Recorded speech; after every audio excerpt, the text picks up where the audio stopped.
കൊല്ലം ജില്ലയ്ക്ക് പിന്നാലെ കോട്ടയത്തും മലപ്പുറത്തും അതീവ ജാഗ്രത പ്രഖ്യാപിച്ചു.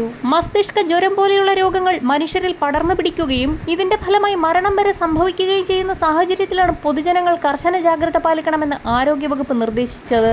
ഹൈറേഞ്ച് മേഖലയിലും ലോ റേഞ്ച് മേഖലയിലെ റബ്ബർ വാഴാത്തോട്ടങ്ങളിലും ആഫ്രിക്കൻ ഒച്ചിന്റെ ആക്രമണം രൂക്ഷമാകുന്നു. കോട്ടയം ജില്ലയിൽ ആക്രമണം അതിരൂക്ഷമായിരിക്കുകയാണ്. പ്രതികൂല സാഹചര്യങ്ങളിൽ പുറത്തുവരാതെ 3 വർഷത്തോളം മണ്ണിനടിയിൽ 1 മീറ്ററോളം ആഴത്തിൽ കഴിയാൻ ഇവയ്ക്ക് സാധിക്കും. വിളകൾക്ക് പുറമെ മനുഷ്യരിൽ മസ്തിഷ്ക ജ്വരം കാരണമാകുന്ന നിമാവിരകളുടെയും ബാക്ടീരിയകളുടെയും വാഹകരാണ് ആഫ്രിക്കൻ ഒച്ചുകൾ. ഒരൊച്ചിൽ നിന്ന് 1 വർഷം 900 കുഞ്ഞുങ്ങൾ വരെ ഉണ്ടാകാനാണ് സാധ്യത.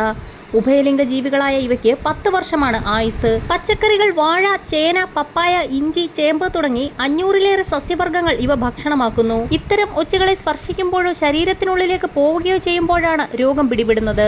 ഏതാനും നാളുകൾക്ക് മുൻപ് എറണാകുളത്ത് 10 കുട്ടികൾക്ക് തലച്ചോറിനെ ബാധിക്കുന്ന രോഗങ്ങൾ കണ്ടെത്തി. ആഫ്രിക്കൻ ഒച്ചിൽ നിന്നാണ് രോഗം പിടിപെട്ടതെന്നാണ് ചികിത്സിച്ച ഡോക്ടർ റിപ്പോർട്ട് ചെയ്തിരിക്കുന്നത്. നിലവിൽ ഇടുക്കി ഒഴികെ മറ്റെല്ലാ ജില്ലകളിലും ഈ ആഫ്രിക്കൻ ഒച്ച് കാണപ്പെടുന്നുണ്ട്. ആഫ്രിക്കൻ ഒച്ചുകളെ നേരിട്ട് സ്പർശിക്കുന്നത് ഒഴിവാക്കുക. ഒച്ചുകളെ ഭക്ഷിക്കാതിരിക്കുക. ഒച്ചിന്റെ ശരീരത്തിൽ നിന്ന് പുറത്തുവരുന്ന ദ്രാവകം ശരീരത്തിലാവാതിരിക്കാൻ ശ്രദ്ധിക്കുക.